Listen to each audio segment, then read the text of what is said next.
Well, hello and welcome to the Informed Traveler Podcast, a weekly travel podcast where our goal is to help you become a more informed traveler. And I'm your host, Randy Sharman.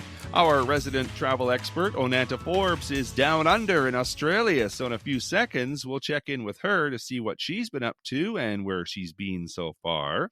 Plus, Universal Orlando will be opening their Epic Universe on May 22nd, so we'll get a preview of what to expect from travel specialist Renee Tsang, who specializes in Universal Orlando. And Ken Stewart from Crowfoot Travel Solutions will be along with a few destination ideas and travel deals with our weekly roundup. But first, let's kick things off chatting with travel expert Onanta Forbes, who joins us each week to discuss some of the travel news and travel trends. You can follow her adventures on Instagram, Facebook, and X at Onanta Forbes. OnantaForbes.com is her website, and it is quite an adventure, it sounds like, Onanta, as you are down under in Australia. Tell us where you are exactly. Today, mate, I am in Tasmania. Have you seen any Tasmanian devils yet? No, but I do see a lot of roadkill, which I think is Tasmanian devils. That's pretty big here because they come out at night and get schmucked. Poor Tasmania. I think of the Bugs Bunny cartoon with the Tasmanian devil all the time, every time I hear about Tasmania. So tell me, what have you been doing? What have you been up to? How's your exploration so far? So we've actually been in Australia, or down under, for 2 weeks. So we flew with Air Canada out of Vancouver, right direct to Sydney. It is a long flight, but it's nice to have no connections other than getting from your gateway to Vancouver.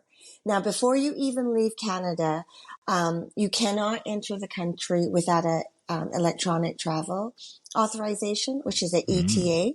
You do it online through their app. It's super quick, super easy. It costs about $20 Canadian. And upon arrival into Sydney, it's their summer right now, opposite to us. And they were actually having a bit of a weather system where it was super windy and rainy, but it cleared up pretty nice. And we stayed in Sydney in the Darling Harbour area, where there's lots of entertainment and restaurants that you can enjoy. Now, depending on how you get here, you'll probably get here quite early in the morning, so you probably won't get your hotel right away. So have that expectation of just dropping off your bag, maybe going for breakfast or for lunch before you can get in, because check-in isn't usually till about 3 p.m. We were lucky. We were by this great shopping, eating area it's a building called Queen Victoria. A lot of the names that you're going to find in Australia, you'll have heard it from English settings because, it was a colony of England for the longest time. So you're going to find a lot of that. And what we did is that we explored Sydney via like a local tour, like a city tour, which was really interesting because then you can get your bearings. You see the Sydney Bridge. If you want to climb it, you can. It is very expensive. I was actually in Sydney 25 years ago, and when C3 was around, I came down with Canada 3000 and we climbed the Sydney Bridge. It was quite interesting, a little nerve-wracking because you can feel the vibration go by and such. Great view. From Darling Harbour, it's a beautiful walk to the Rocks where the Sydney Opera House is. It's a beautiful sight. You kind of see it in pictures, and then when you see it up front, it's quite amazing. And you can do a Sydney Harbour tour there, or a Sydney Opera House tour there, if you wish. You do have to book it far in advance, so keep that in mind. The other things that we did is that we went to Manly Beach, and it's easy. Like all you have to do is there's a ferry that goes every 15 minutes, so you don't even have to wait. When you walk on, you just tap your credit card. It's about $10 each way. You can go walk, explore the beach there. Explore the different restaurants and such. Go for dinner, go for lunch. It's kind of fun. We also went to Bondi Beach. Gorgeous sand. Like it's quite fine and quite lovely. And You see the Bondi Beach lifeguards that you kind of hear about and such. So it's a great area to walk around. You can take the bus and do the tour that we did, or just explore by walking. It's a great walking city. We also went up to the Blue Mountains. For us, it's not mountains, but it's pretty amazing to, enjoy some wine and stuff up there. And then from there, we went to Adelaide, and we took a different method of travel. We went on the Indian Pacific, which is part of the Journey by Rail system. It's a company that has the GAN, which is one of the most popular or famous train routes in the world. Now, we only did a night on board. There is a strike happening on the track, so we were delayed by about 5 hours. So we missed, you would stop in Broken Hill and go on some excursion. And unfortunately, because we were so late, we couldn't do it. So it turned it into a train ride, but it was interesting because you got to see beautiful scenery. You got to see, the different wildlife. Like in a plane, like in a vista, we saw like 3 kangaroo hopping on by, which is pretty amazing. Mm-hmm. And then there was some really nice entertainment on board. If Wi-Fi is important, you're not going to get it in your cabin. It's only going to be in the lounge, and that's where you can have drinks and morning tea, and then in the dining car, very good food. You get to try different Australian wine or different kinds of wine and beverages if you wish. The entertainment was fun. We did have a drag queen come on board, Shalita Buffet. You should see her pictures on my Facebook and Instagram. Lovely, lovely individual. Fun. We played bingo with her. It was fun. And then Adelaide, beautiful city, a city of churches, because there's like over 500 churches there. This is where, you can walk along the river, explore, just the city by just walking around. There was a huge bike race there. It was kind of like the Olympics of bike racing in the Southern Hemisphere. So there had a buzz about the city with that going on. One thing I do have to say, being in Australia, it is, quite expensive, even though really? Yeah, it's like, even though our dollar is very close to their currency, like 20 Australian would be about 17 or $18. Going out to restaurants, entertainment, just going to the grocery store, it's really expensive. Like I don't mean to be dramatic, but it is expensive. So keep that in mind for your budget. And especially if you're staying in a hotel, for like a few nights that we did, we found like a grocery store chain called Kohl's. And we just picked up some items that we could have for breakfast in the room, because going out for breakfast will be about $60 to $70, which is high. Oh high. My goodness, that is for pretty 2 people. High. And all we're having is bacon and eggs, right? Yeah. Like, it's nothing fancy. So just keep that in mind. Wow. Yeah. And we really enjoyed, Adelaide. We went on a Barossa Valley wine tour. You get to not stay, but visit 3 or 4 wineries. And you know how, in California or maybe other places that you've gone for wine tasting, it's like 4 different types of wine that you taste. Here it's like 10 to 12 per winery. So I would recommend you taste, not drink, because by the second and third, it's going to be pretty amazing. You could also, when you're in the city of Adelaide, take the tram and go to this coastal town called Glenelg. It's beautiful. It's right along the coast. It's like miles and miles of ocean. And they actually, you heard about sharks in Australia, which are pretty, that's what happens here. And they have like helicopters that scour the coastline, and if they see a shark, they hover quite close to the water and share that you need to get out of the water, for sure. That's Um, interesting. yeah, quite interesting. They do tell you everywhere you go about the snakes because they have like probably the most venomous snakes in the world here. Oh my Touch wood. goodness. I have Yeah. not seen one because I would drop dead of a heart attack, not the snake bite, for sure. So, you do have to be mindful where you walk and be aware of, your surroundings at all times. And then we took a Virgin Australia plane and we came from Adelaide to Hobart, the capital of Tasmania, which is an island off the main continent. It's still part of Australia. And it's like, to me, it's very laid back. It's like Canada 30 years ago. There's not a lot of people here. So we've rented a car and driving, once you realize or understand that it's on the opposite side of where we drive in Canada, Yeah. you do have to take that into account. So far it's been pretty straightforward. Just keep left. And we spent 2 nights in Hobart, did the hop on, hop off, bus tour. Easy to I do. love those. Yeah, it is.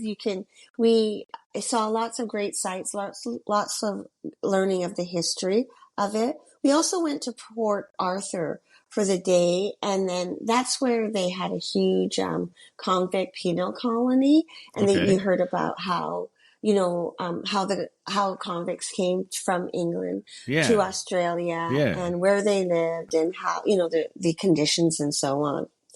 And then after Hobart, we headed up to the coast. And then here today, we're just wrapping it up, but we've been at Freya Neck National Park. And yesterday we went on this gorgeous, it's about a 4 hour cruise through Coles Bay and Wineglass Bay. Got to see dolphins with their babies, and we got to see Oh, cool. seals and all the different adventures of, like it's almost like if somebody from another country came to Canada and they went to Banff or Jasper, that Yeah. kind of awe. But it's all Yeah. about the water here. So it was really kind Nice. of cool. And then today we're off. We're going to drive up to Cradle Mountain.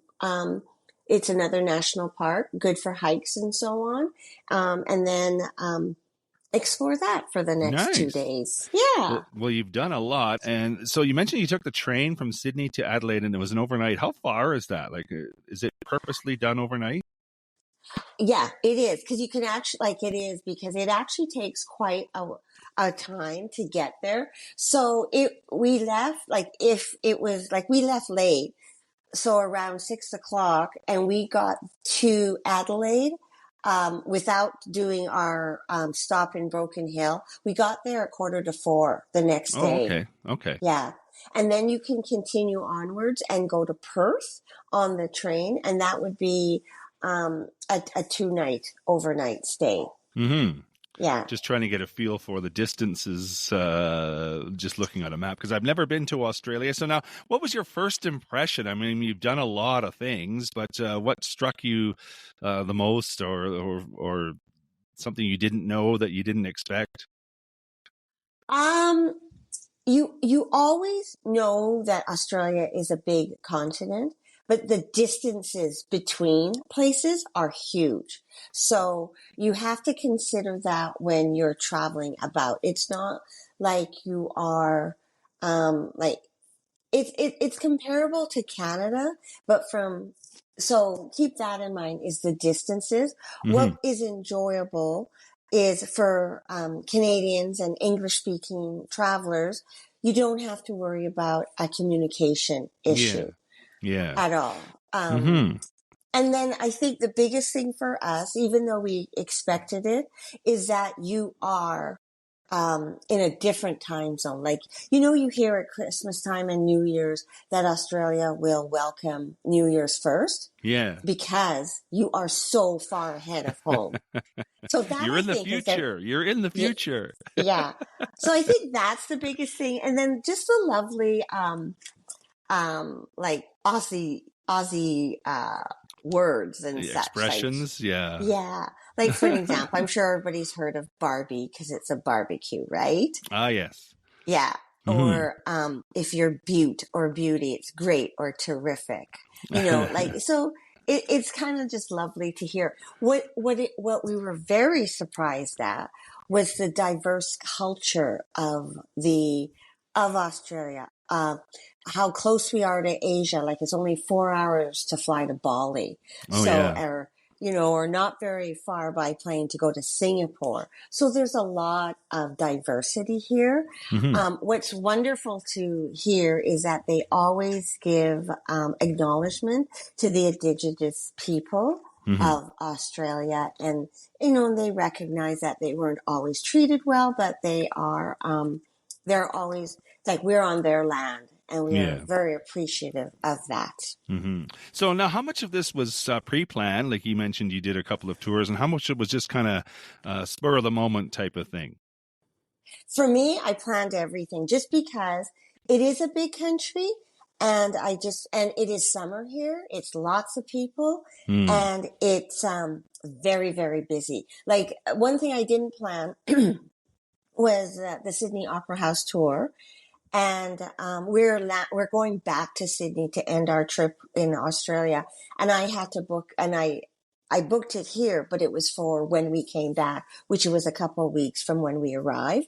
Hmm. So yeah, I pre-booked a lot just because that I just recognize that we're in high season right now, and you may not get to go on different things that you want to go on.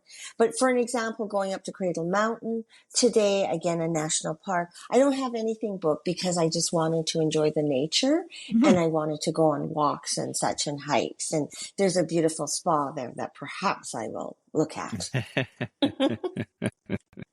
Well, it Probably. all sounds amazing. How long now? What's ahead? Like, we don't have to get into too much detail, but just give us a breakdown of what you're going to do in the next few days, coming weeks. So after Tasmania, we're going to go to Melbourne for 5 nights, and then we're going to do a few trips there with going on like the Ocean Road travel. Like it's an Ocean Road day tour that we're doing. We're going to Mm. go to Phillip Island and see the penguins. Go on another wine tour. And then after that, we go back to Sydney for a couple of days. Nice. Well, we'll Yes. catch up with you in a week's time and get caught up on all your adventures that you're doing. In the meantime, we can go on your Instagram page, your Facebook page, at Onanta Forbes, and see all the wonderful pictures. I've seen them. They're amazing. And we'll get another update from Down Under from you. That's right. It's going to be, yeah, it's a fun trip, and definitely, one of the other things is if you're going to come to Australia, don't think you're going to come for a week. You have to come for longer. It's a long way to go just for a week. Yeah, for sure. Onat, Absolutely. Onanta Forbes is a travel expert. You can follow her again, as I mentioned, on Instagram, Facebook, and X at Onanta Forbes, and OnantaForbes.com is her website. Have fun, Onanta. Thank you. Take care.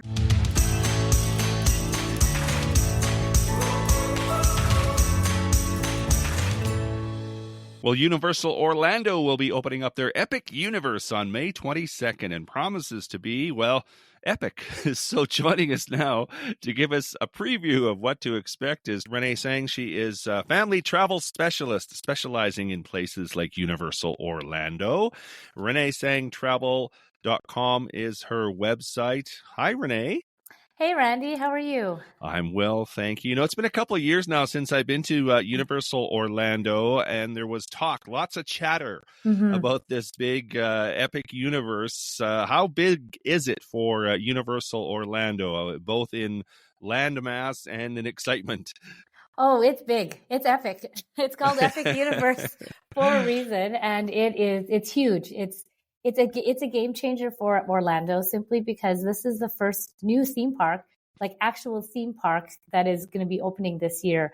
I think it's been over 20 years at least since they've had an actual theme park. In the past, they've had new lands. Disney's had new lands that they've opened. Universal have had new lands, but like an actual theme park with 5 new lands and all new experiences and everything built up from the ground up.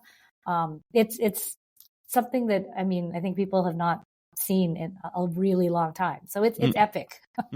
Well, people can go on the Universal Orlando website, universalorlando.com, and see all the different areas they have. The wizarding, I have trouble saying that, the Wizarding World of Harry Potter, Right. the Super Nintendo World, and then we have How to Train Your Dragon and Dark Universe, which sounds really interesting to me, and Celestial Park. Now, I was recently within the last year at Universal Hollywood. They already have a Harry Potter thing and a Super Nintendo World. Is it similar to what's at Universal Hollywood? So similar, yes, but so much bigger. So, so yeah, I mean, if you've been to Universal Studios Hollywood, it's kind of like a little bit of a teaser of what you can expect in Orlando. Just like the Wizarding World of Harry Potter, Universal Studios is one of the lands that they have in Universal Orlando. But in Universal Orlando, with this new Harry Potter land, there's going to be 3 separate Wizarding World of Harry Potter lands. Same with the Super Nintendo World in Hollywood. It's just Super Mario Land, all the Mario, Luigi experiences. So they have that in Orlando, but then you also have the world of Donkey Kong and everything that Donkey Kong has. That's a different land altogether. So, Hollywood is great. It's like I said, it's a great teaser for what you can expect. Then you head over to Orlando, and it's double the fun and that much bigger and that much more. So. Well, good to know, because I think if you were at Universal Hollywood and saw those and it was the same thing, you'd be kind of disappointed. You'd want bigger and better, and Universal Orlando is doing bigger and better, I guess. Yes. Now, let's talk about How to Train Your Dragon, Isle of Berk, Dark Universe, and then the other one is Celestial Park. Yes. Okay. So yeah, I can certainly kind of do a quick little walkthrough of all the different lands of what we can expect. Now, of course, it doesn't open till May, so no one's going to actually know what it's like until then. But there's lots of training for us, lots of different content that they've kind of given us to be able to know what to expect and be able to advise people of it. So it's this 5 new lands. Celestial Park is what you'll walk into. It's the first land that kind of is the heart of the universe. And it's called Epic Universe for a reason, not only because it's bigger, it's huge, it's meant to bring all these different lands and realms together in a way that makes sense, because you're traveling to different universes, different time periods, different things. How does it all make sense? So Celestial Park is the one that is the central park that is at heart, where you gather, and then they have these, the way they've designed it is portals into different lands. So that's how you enter these different lands that all sound amazing, but so unlike each other. How does it make sense in one place in a universe, right? You enter a portal, you go into Dark Universe. Dark Universe is about the dark villains of Universal intellectual property, the monsters.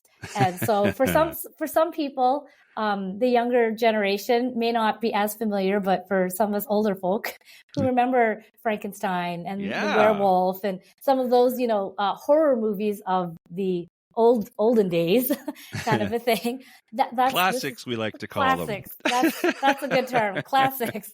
None of this olden day stuff. The classic villains and horror movies and that world they've brought to life in Dark Universe, and you'll get to see different attractions and different things related to that world, essentially. And then you head to another portal. It takes you to How to Train Your Dragon, Isle of Berk, and this is everything from the How to Train Your Dragon franchise, all about dragons and Vikings and their world that they've created in that animated universe. They have different experiences and different attractions that kind of bring that area to life. Then you head into another one. You go into Super Mario World, or Super Nintendo World, sorry, which is now there's 2 different areas, that Super Mario Land and Donkey Kong. And these are favorite childhood Nintendo video games of our childhood for a lot of us, where you are literally immersed in the video game. That's what it feels like. Everything is brought to life. It's color, it's happy, it's the complete opposite of Dark Universe, where you get to play games, you get to meet your fun video game characters. You get to meet Donkey Kong. You get to meet Mario and Luigi and Princess Peach. You get to go on Bowser's challenge and challenge him, and you get to participate in fun competitive little games where you can get points and see how they rack up against each other, and then unlock secret challenges. So it's very interactive, like a video game, but physically. You're there physically in that realm, in that world, and lots of ways you can spend time there and just enjoying it. Cool. And then lastly, the one that kind of is a favorite for a lot of people, the Wizarding World of Harry Potter, Ministry of Magic. Now, the other two lands in Universal have done an excellent job of recreating the world of Wizarding World of Harry Potter.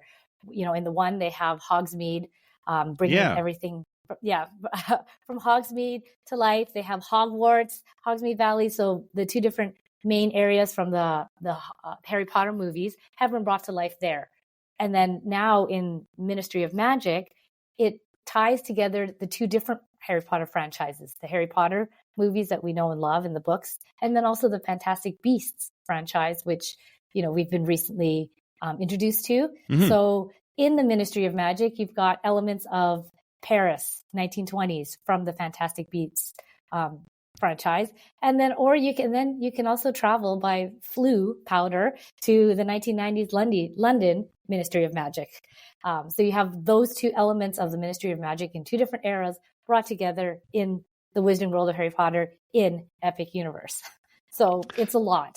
There's a lot to see and do and expect. And it's just, like I said, epic. It's epic for a reason. It is epic. That's the name. And if you go on, again, the Universal website, universalorlando.com, you can see an image of the portals. So you get an idea of what the portals are. I kind of get an idea in my head now that when you walk into the Celestial Park, you can pick and choose which portals you want to go in. But it, like you said, it's a lot. So am I going to need an extra day or two now to be in Orlando to take it all in?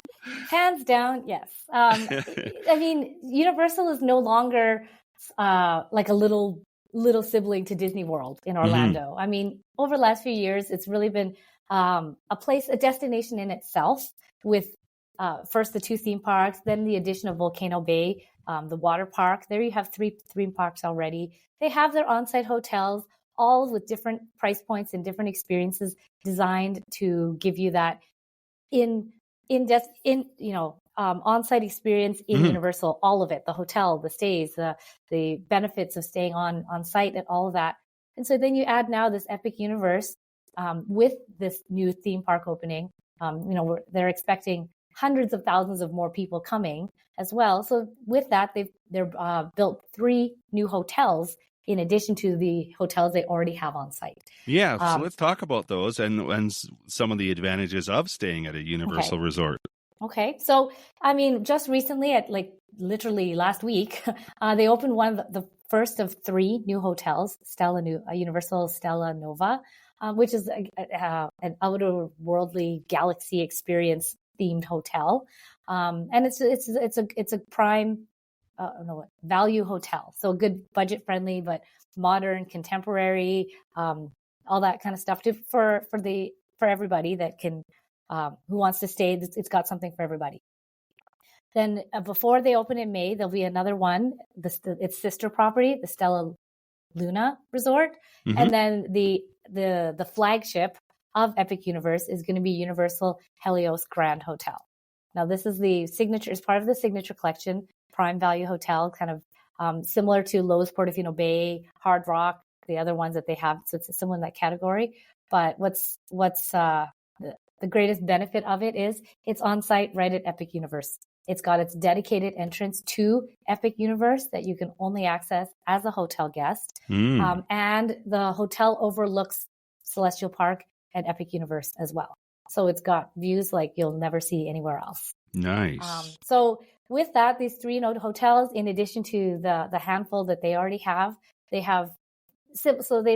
partnered up with Lowe's for all these different hotels to give something for everybody, from their signature collection to the value options where you can stay on site. You get all the benefits of staying on site, including things like early park admission. So you get to go to the park an hour earlier before the general public. So within that hour, you think about it, you can get a lot of stuff done before it gets really, really busy. Oh, yeah. And then things like, charging to your card, souvenirs delivered to your hotel room, complimentary transportation all around the parks through water taxis, buses, everything. So it's its own little destination, its own little city almost. And they've really made it so that it's very immersive. It's kind of like a bubble.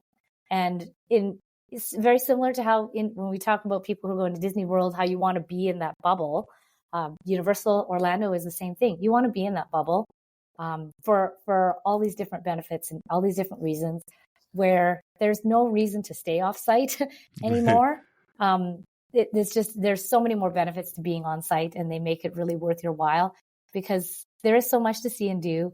You really want to maximize your time and your money because it's let's face it, it's not going to be a cheap vacation, and there's no way to really do it cheap for these types of vacations. That's not that's not in that kind of vocabulary, but you're there for the experience and the value you can get from the money that you spend there. That's where everything is all about. Yeah, for sure. And I agree with the time thing. If you're saving time by being right next to the theme park, that's a big deal. Like if you can save yourself an hour, that's an hour you can spend maybe in the afternoon when it gets hotter, take a break, especially if you want to take a break, right? Yes. You can go back to your room, maybe go for a swim or something like that, and then take in the evening events and activities. Right? Exactly. Like you have a lot more flexibility in your time to do different things because you're on site and you're closer to your room, or you're closer to things, and even things like shipping your souvenirs back to your room so you don't have to cart them around everywhere. Or because if you're not on site and you see all the things you want to buy, because let's face it, there's a lot of stuff you're going to want to buy. You don't want to carry it around with you. You can't. The lockers that they give you to put your stuff in before going on some of these rides, they don't fit extra stuff. Like, so logistically for some of these things, if you want all the benefits, it's designed to make you want to be in this bubble, in everything for your own convenience as well.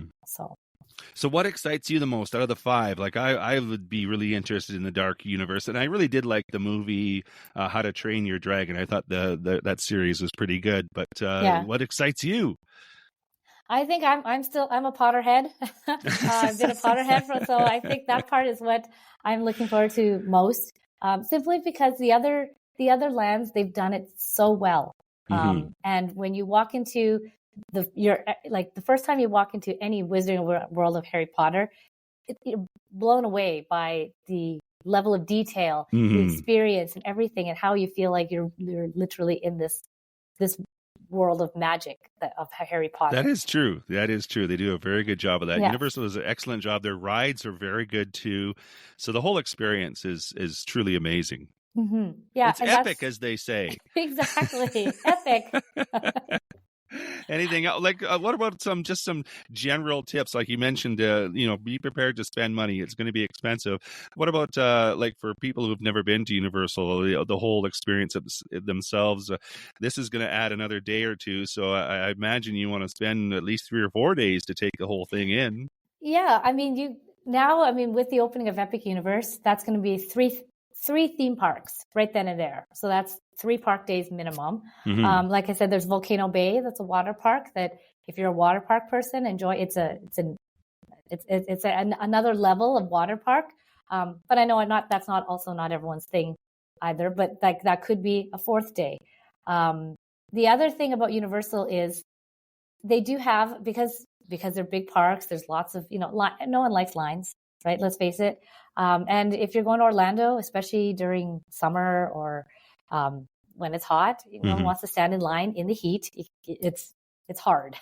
But that's where Universal Express Pass, they have these options where you can skip to the front of the lines. Yes. And they have the skip option that's once per attraction, or the unlimited, which, that's a game changer if you can do that. It is worth the extra expense. It is worth the extra expense. And now when we talk about Universal or Orlando in general, or any kind of vacation these days, there's a sticker shock to a lot of things. Unfortunately, that's just the way it is right now.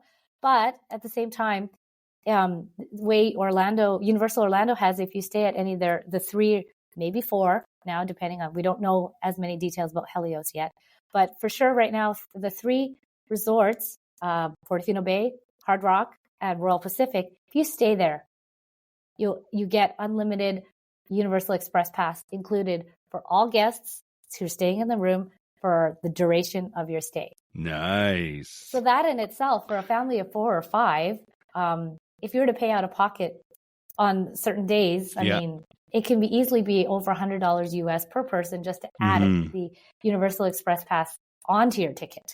So, well, and I've seen too, like you can go on some different websites and they give you the like you put in the dates, like, I don't know, a week in May or something like that. And they will tell you, stay away from this day. It's going to be crowded. This is a pretty good day to go. So you can kind of give yourself a gauge of how crowded it's going to be just by going on with some of those sites and figuring it out, right?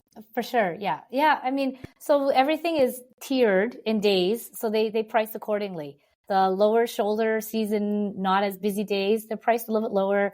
The days that are expected to be busier, they do price them higher. So price alone kind of gives you an indication of how busy they expect the parks to be. And then, other different sites will kind of give you a crowd calendar, what they expect based on history for different times of year. So that kind of gives you an idea of what to plan for, so that if you do have flexibility, then plan a trip that's kind of in the shoulder season, that it's not as busy. So not only is it not as busy, so you're not waiting in line as much, everything becomes a lot more affordable. Your flights are not as expensive.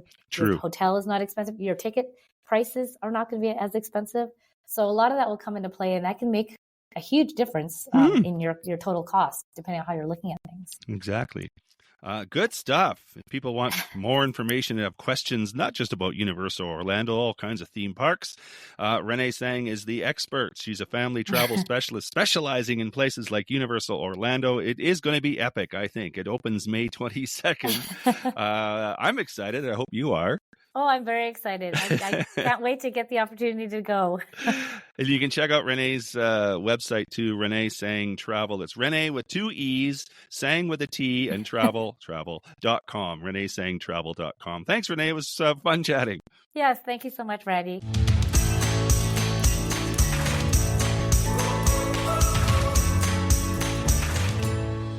This is the Informed Traveler Podcast. I'm Randy Sharman. Just want to remind you of our website, theinformedtraveler.org. That's where you can find our contact page if you have any questions or comments about the podcast. You can also email me, too, with any questions you might have. My email address is randy@theinformedtraveler.org. And if you want to get up-to-date travel info through the week or just see a few amusing travel stories and links, you can like us on Facebook at facebook.com/informedtraveler, on Instagram at Informed Traveler, or on X at Informed Traveler. So now, as always, we'd like to end the show with our weekly roundup, and joining us to do that is Ken Stewart from Crowfoot Travel Solutions. Good day, sir. Hello, Randy. Hello, everyone. What's going on this week? Well, again, we talk a lot about this, and I like to keep talking about it because it's surprising how many people really don't think about it, but doing more and more of these. And especially once I have conversations with a lot of clients and new clients, maybe you got large families, multi-generational trip, maybe with grandma and grandpa. So added together, you're 10 or more people, or maybe it's just 10 or more of your favorite friends or some couples that you've got a common interest and you wouldn't mind spending some time with. And it can be any kind of trip. It can be an all-inclusive on a beach. It could be a cruise or maybe some adventure travel like in Costa Rica or Africa. There's river cruises, Europe on a boat and bike trip. I know I've got a lot of cycling clients.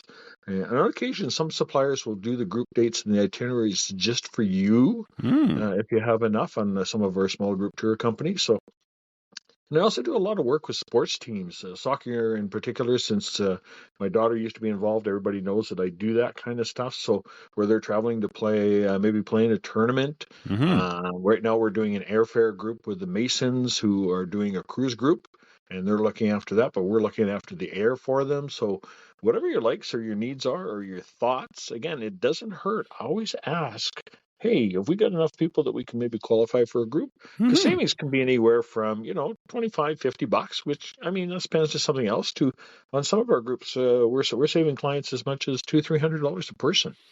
Yeah, and in some occasions too, the group leader usually gets a free cabin if it's a cruise or Yep, whatever, and yep, so you can spread that among the group, or if the group leader is doing a lot of work and thinks that they deserve the free one, that's okay too. It is a lot of work. yep, yep. They can take advantage of that, and even when you got like-minded people, like you mentioned, sports teams, but even like clubs and organizations that have like something in common. I think I used to mention your knitting group that used to go on a group I was cruise or just group. thinking of that. So yeah, if you're part of a group and you get together once a month or a couple times a month or whatever, why not go on a trip together? Exactly. And that knitting group he's talking about is actually over in England. And I actually have a client that we're helping with the airfare and travel insurance is actually attending that this coming fall. That's good. We could all use more toques and mitts and Exactly, blankets. exactly. If you're one of those people who likes to be pampered, and I don't know who doesn't, maybe a massage at the spa, you love to eat really, real well, you're a foodie, like to have some of your activities and sports included, such as maybe golfing, you're a snorkeler, or maybe even if you're certified and you can dive, just to name a few, or maybe you just want to sit on the beach and have everything brought to you. You really want to spoil yourself. How about having your own butler look after everything for you day by Yeah. day? So if you like those, consider the Sandals Resorts. Great properties all throughout the Caribbean, Jamaica, Bahamas, Turks and Caicos, Barbados, Grenada, Aruba, St. Vincent. So like I say, we've got the Caribbean covered. If you've got the time, try one of each. You can island hop, and we can get you around, Mm-hmm. just like doing Europe kind of thing. But again, they're really great properties and ultra all-inclusive is what they like to say, and they're really, really great. So and maybe though, if you want to experience that same luxury and ultra all-inclusive but have children, then Beaches is their family resort properties. Mm-hmm. And they've got experiences that are there for you. A lot of the same inclusions as the only properties, age appropriate activities targeted just for the younger children. They even have a baby club, separate activities for the teens. And the nannies there are all certified. And all the resorts are also autism certified and friendly, which is really important nowadays because there's a lot Mm-hmm. more of that now that those are things that we can get diagnosed or whatever. I know one time we were there and it was what we call a fam trip, so we were kind of touring or whatever, but I got baked cookies with the Cookie Monster. Nice. And I thought that was really, really cool. But packages for any and all durations for both Sandals and Beaches we can put together for you with Air Canada Vacations, Wish Vacations. You can use your points. We can do the land. We can do whatever you need. Just give us a call. Nice. Okay. Scenic Ocean Cruises. We talk about them a lot with their river cruises as well, but they've got so many worldwide voyages that you can choose from. Picture yourself waddling with the penguins in Antarctica. Maybe if you're an F1 fan, you can enjoy the Grand Prix in Monte Carlo. Beaches, wine, food, history, with a lot of the Mediterranean sailings. You can experience the ultra luxury for less right now with verandas starting as low as $2,200 per person, Ooh. or spa panorama or penthouse suites that they have starting at $4,900 a person, and a lot of select sailings for 2026 are going to include round trip business class or premium airfares. So again, we've got till the end of March to book that, so we've got lots of time to check that out for you and see if we can get something that's going to fit. Very nice. Yeah. Intrepid Travel, one of our small group tour preferred partners, and these are ones that we can do groups with and sometimes put together your own group if you have that many people in an interest. They've got options that encompass a world in your dreams. So think of all the places you hear about and think about, and they've likely got a tour there. We've got Eiffel Tower in France. As I mentioned before, they do Antarctica. They've got all kinds of stuff over in Asia, the China, the Great Wall. And right now they've got their big sale with 20% off, and they've rounded up some of their best-selling trips under 2,000 a person as well. Really? So, yeah, Wow. accommodation sorted, got it done. Getting around, maybe try a tuk-tuk if you're over in Asia. Done. They got those all looked after. How about some local meals? Maybe some grasshoppers already handled. No, thank you. No, thank you. No I'll grasshopper for you. pass. I will pass on that one. Really, all that's left for you to do is just show up and start collecting stories that are going to be worth texting home about and creating some memories for yourself. So, Very good. Except for the again, grasshoppers. again, we always like to thank all our clients and to you, hopefully, our new clients for listening each week and helping us reach our 25th anniversary, which we did last year, and we'll continue on. And I know you've got some milestones coming up. So remember to like both the Crowfoot Travel and the Informed Traveler Facebook pages. And check them out along with our websites too, where we're always doing our best to keep you updated. I know you do a great job on everything there, especially with the ongoing travel situations, things like that. But also, we're going to give you some great travel stories, some tips, tricks, and advice, along with some great travel offerings and saving that we may not be able to mention on the show because they're, just all of a sudden 1 day or 2 days or whatever. And that's always where it's great to work with a travel agent.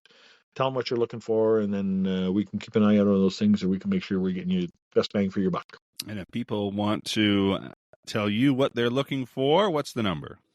403-241-7140 if you're in Calgary or the immediate area. And if you're outside Calgary, you can call us toll free, 1-877-511-5511. Then you too can relax because it's all taken care of. Indeed, sir. Have a great week, everyone.